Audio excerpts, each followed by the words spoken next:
Hello everyone and welcome back to the Moonshadow Mystery channel. I of course am your host, Moonshadow Mystery the Changeling, and I hope everyone is enjoying themselves a nice, cool, moderate October Sunday. On today, Sunday the 16th, 2016. We've been having some weird warm fronts coming in. It's made things warmer than normal thanks to all these, oceanic storms that have been bringing in these warm fronts. Maybe they'll all pass soon, because unfortunately I am not looking forward to the winter. If this keeps up, we're going to have a rough one. Today, as y'all know, I've already posted a video, the second edition of the Moonshadow Mystery channel's news segment, or as I like calling it, viewer news. But today, right now, going to be doing my first thoughts on Dragon Ball Super, episode 62, also known as the explosion of Trunks' raging superpower, which is true for the first half of the episode. Unfortunately, as always, the Dragon Ball franchise has a habit of recapping the previous episode in the first couple of minutes. Dragon Ball Z had a habit of doing that occasionally in the past, but it seems to just get worse over the years. But I'm not saying it's a horrible thing. It's good if you happen to miss the last episode but still caught this one, because it gives you the highlights. Speaking personally, I've had that happen a lot when I was younger. But, hold on just a moment, please.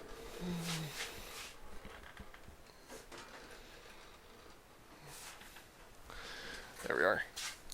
Maybe help the sound issue I've been having lately a little bit. But, it's not a total bad thing. Anyways, as it says, we start off seeing the results of Black and Zama's harassing Trunks with this knowledge that their whole activity goes back to him, and he does not take it well. And I hate when I see stuff like this on screen. When you see yourself on camera, you notice so many things, and it just bothers me. I'm not diagnosed OCD, but I do have some OCD tendencies, and this is irritating me a little bit. Anyways, it's pretty epic. Trunks, in his standard Super Saiyan form, is going head to head with not only Black and Super Saiyan Rose, but Zamos, both of them at the same time. He's even repelling their combined attack, which is incredible.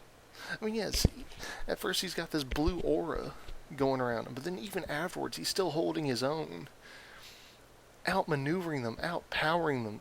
I mean, seriously, this is the kind of power that we originally saw in Gohan during the Cell Saga, and unfortunately it teetered out so fast it's like it didn't even happen, and it annoyed us, especially for those of us who unfortunately remember the Great Saiyaman Saga. The sooner I can forget about that, the better. Not that I had an issue with the costume. I actually liked the costume, mostly because I liked the little, self-indulged nod to the Sentai. It's just the way he acts whenever he's in that costume. It's so annoying.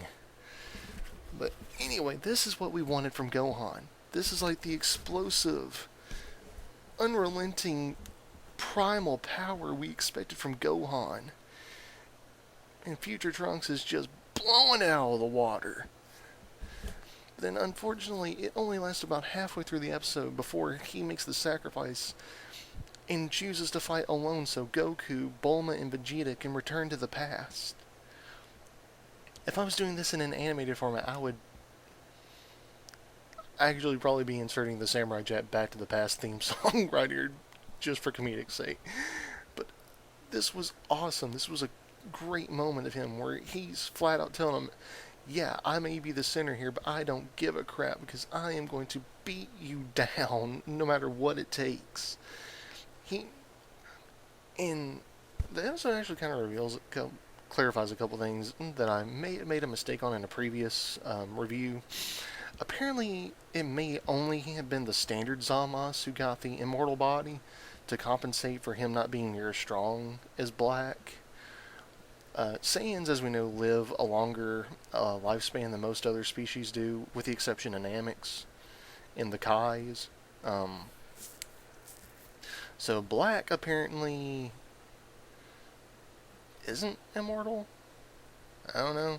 I guess I figure once the Zero Mortal plan's taken care of, then his job's done. I don't know. Personally, I think the universe would be awful lonely if you were the only one in it. But, But we get some major callbacks, like original Dragon Ball callbacks in this episode, which makes the lack of any real action in the second half totally worthwhile. We get to see that Beerus is eating his words. We get to see that even Beerus is a little afraid of Bulma when she gets mad. Because it's like, yeah, I'm a god, but I basically gave my word and now I'm eating those words. Loved it. Honestly, I'm loving Beerus. He's not a true antagonist. He's not a true villain. He just is. He's a force of nature. And the way he interacts with everyone makes his moments comedic, even if unintentionally so. But I loved how this plays out. I love how we're seeing more development in Vegeta each time he's in the future. I love how we're seeing how he handles when people are saying, Goku will save us. It's like, I'm right here. It's not always Goku. It is always Goku, but it's not always Goku. It's like, how long does the prince have to live in the shadow of the court jester before people start paying attention? But we are seeing development. We're seeing Vegeta deal with this stuff better. We're seeing him not letting it get the best of him anymore. We're seeing a sign of him that he is starting to embrace feelings in the way Goku has, that he's starting to emote himself better. He's starting to really appreciate life better.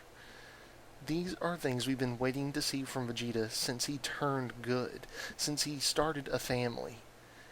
And yes, it's a shame we had to wait until all the way in Dragon Ball Super, but this ties into the conclusion of Dragon Ball Z and the Buu saga.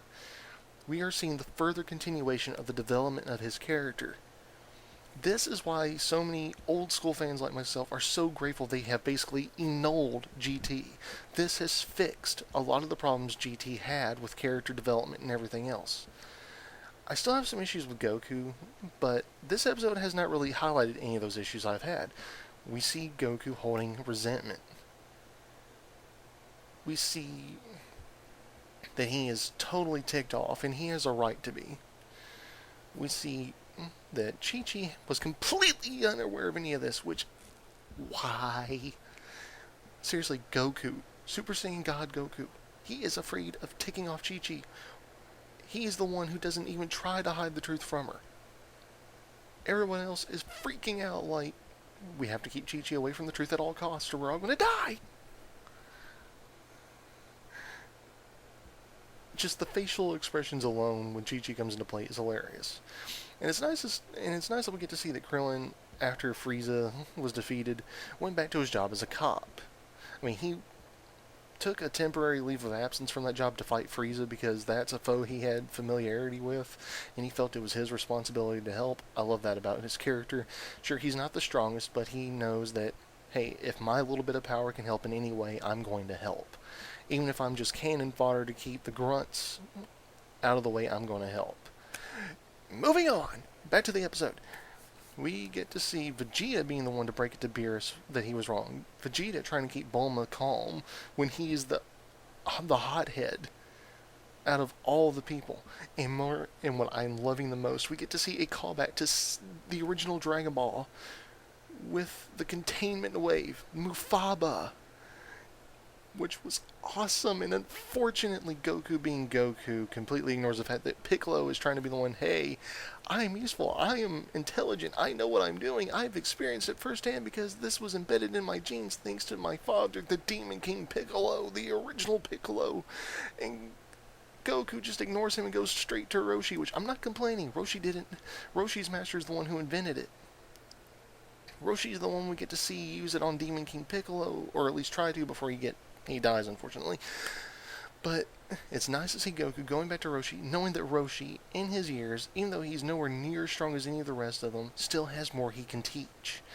But it's both sad and hilarious that Piccolo gets overshot.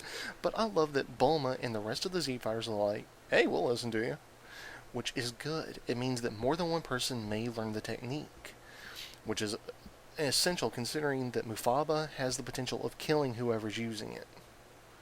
Especially if they're not strong enough. Now, a lot of the Z-Fighters are way stronger than Roshi was when he tried using it, way stronger than his master was when he used it.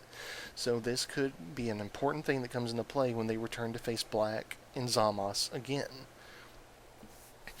Now, I'm trying to keep my thoughts fairly well summarized. We do see more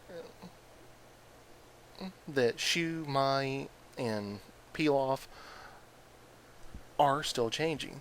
They're really embracing this whole new, hey, we've got friends, we've got people who actually care about us now, and we're trying to be active. We're trying to show concern. But the very moment that Piccolo mentions his father, the original Piccolo, they all freak out, and that moment is classic. I'm gushing, I know. But we see that when Beerus and Whis leaves, he goes back to the source. He goes back to Zamos's teacher, the Kai from the 10th universe. I don't think things are going to go over very well for him, but he's taking responsibility. He's going to try and help find a way of stopping Black so that the fighting can end faster. We are seeing a grand scheme here, and that makes me excited for episode 63. I'm going to try and avoid spoilers, though, because I am so sick of getting my expectations up due to spoilers and then having them thwarted. What do I mean by that? I'm going to do a little cross parody over to My Little Pony Friendship is Magic Season 6's finale. I expected, based on the synopsis, that, Ember, the new Dragon Lord, was going to play some part in this. But no, we got Starlight Glimmer, Trixie, Lulamoon, Discord, and Thorax. That's it. I mean, I'm not complaining that's it. I loved the finale. But I got my hopes up expecting, yay, Return of the Dragon King. Nope. But yeah, Dragon Ball Z especially has a habit of getting my hopes up and then or telling me way too much to the point where I already know what's going to happen and I don't like that. But anyway, these are my first thoughts on Dragon Ball Super Season. I don't know what season this is. I think this is still technically Season 1. They've not said anything about seasons, even though we have seen some title changes. But they're not really separated into seasons yet, so I'm not sure. But episode 62. What do you guys think? Leave your thoughts in the comment section below. If you liked it, click like. If you disliked, click dislike. If you agree with me, that's fine. If you disagree with me, please tell me what you disagree with. I love to see what you're all thinking. If you have any comments or critique about the video, please leave that in the section below. And please follow what I was requesting in my last news edit. Keep it clean. Keep it polite. Keep it like you would if you were talking to anyone else. I mean, seriously. I get it. Trolling is going to happen regardless. People's feelings are going to get hurt regardless. But try to show the kind of decorum you want people to show you, people. Thank you. Now, if you like this video and want to see more, please feel free to click the subscribe button. But if you're not entirely sure yet, click my name down below, Darren Self, my actual name, because, again, Gmail and YouTube linked, and I don't want to change my Gmail name, simply because I have other things that I use this Gmail for. And you can go over to my channel and see a lot of the other stuff I've done, including my viewer news segments, my Moonshadow Impersonates and Scenes segments, and my live-action reviews on the previous Dragon Ball Super episodes, My Little Pony Friendship is Magic, Equestria Girls, Steven Universe, and other things, including a tribute to the late Robin Williams. Those are just various things. I'm open to suggestions, so if you have a suggestion or questions that you have for me that you want me to answer, leave them in the comments section. Or, and I forgot to do this in my news segment, and I realized that, you can still check this out in the description below as well. But you can get in touch with me in these various things. You can go to Facebook and hit me at darren.self.12 at Facebook, where you can leave messages to me there. You can message me on Skype at Moonshadow Mystery, parentheses Darren Self. My Patreon is still pending, so don't even worry about that. You can go over to DeviantArt and check out my various other creative content. I used to have some Dragon Ball Z themed stuff, but unfortunately I lost it over the years, so it's not I unfortunately can't post it to DeviantArt, which is a shame, but it happens. But you can check out some of my more creative content, including some writings I've done on some of my OCs, etc. You can follow me on Twitter, where I'll occasionally post new updates for videos I've done. Or you can message me directly at the Gmail associated with this channel at selfdarren1@gmail.com, and that's all lowercases. I realize the S at the front looks like a capital. It's not. That's unfortunately due to my writing, the way I wrote. And I haven't gotten this written down, or if you happen to be like me and be a member of the digital world Second Life, you can look me up in Second Life under the name Moonshadow Mystery, or Dark, capital D, A-R-K, Ryu, R-Y-U, darkryu, all one word, burner. That's my... It'll show in the display, Moonshadow Mystery, parentheses, darkryu.burner. That's where I go, where I enjoy things, including digital stuff involving Dragon Ball Z, a Five Nights at Freddy's sim, and most importantly, Ponytown roleplay, where I can be found quite a bit of the time in the form of my OC, Moonshadow Mystery, the Changeling. That's where I go to get a lot of my inspiration and develop my character further. So feel free to hit me up in any of those spots. If you contact me via Skype or Gmail, I can hook you up with some stuff that I was originally wanting to say for Patreon, which is basically rehearsal audio for other stuff I wanted to do on this channel. It's not much, but it's the least I can do to help out my fans and give them something to maybe say, hey, this is something, this gives me some ideas of stuff I want this guy to do. Anyway, thank you for tuning in. I hope you enjoyed this segment of Moonshadow's live action reviews. And remember, tune in next week for another exciting episode of Dragon Ball Super. And in association, Moonshadow Reviews. This is your host, Moonshadow Mystery, the Changeling, saying, don't go changing for anyone but yourselves. Thank you. Have a pleasant rest of your Sunday, regardless if it's morning, afternoon, or evening, depending on where you're at in the world. Be safe and enjoy yourselves. Thank you. Have a pleasant rest of the day.